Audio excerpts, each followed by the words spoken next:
প্রতিনিয়ত চুরিকাণ্ড।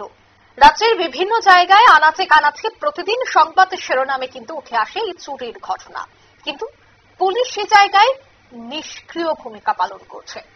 অভিযোগ রয়েছে যে একই রাতে একই এলাকায় পাঁচ বাড়িতে চুরিকাণ্ড, আর সেই জায়গায় পুলিশ রীতিমতো থুতু জগন্নাথ। শীত ঘুমে আচ্ছন্ন পুলিশ, সামনেই রয়েছে দুর্গা উৎসব মরশুমে এই ধরনের চুরিকাণ্ড রাজ্য জুড়ে কিন্তু নিরাপত্তা নিয়ে একটা বড়সড় প্রশ্ন তৈরি করছে। পুলিশ বা থানার আশপাশ এলাকায় ঢিলছোড়া দূরত্বেও হচ্ছে এই ধরনের চুরিকাণ্ড। অর্থ, স্বর্ণালংকার সহ গুরুত্বপূর্ণ জিনিসপত্র চুরি করে নিয়ে যাচ্ছে চোরের দল।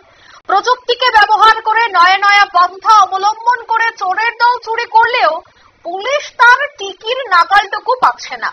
শুধুমাত্র ঘটনার খবর দিলে তারা ঘটনাস্থলে উপস্থিত হয়ে তথ্য হাতে নিয়েই তারা তাদের কাজ খালাস করে বলে অভিযোগ।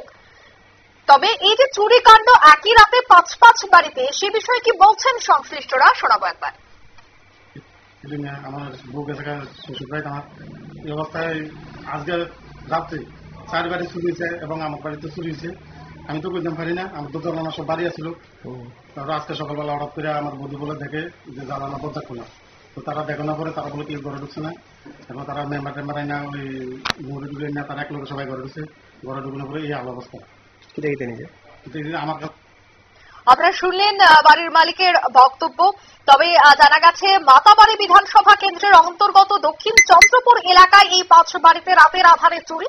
এখন দেখার বিষয় পুলিশ এই বিষয়ে তদন্তে নেমে কোন চোর বা চোরের সাঙ্গপাঙ্গদের গ্রেফতার করতে পারে নাকি আবারও চোরের দল হাত সাফাই করবে, আর সে জায়গায় পুলিশ শীত ঘুমে আচ্ছন্ন থাকবে, সেটাই দেখার। নিয়ে নিচ্ছি ছোট্ট একটি বিজ্ঞাপন বিরতি, সঙ্গে থাকুন।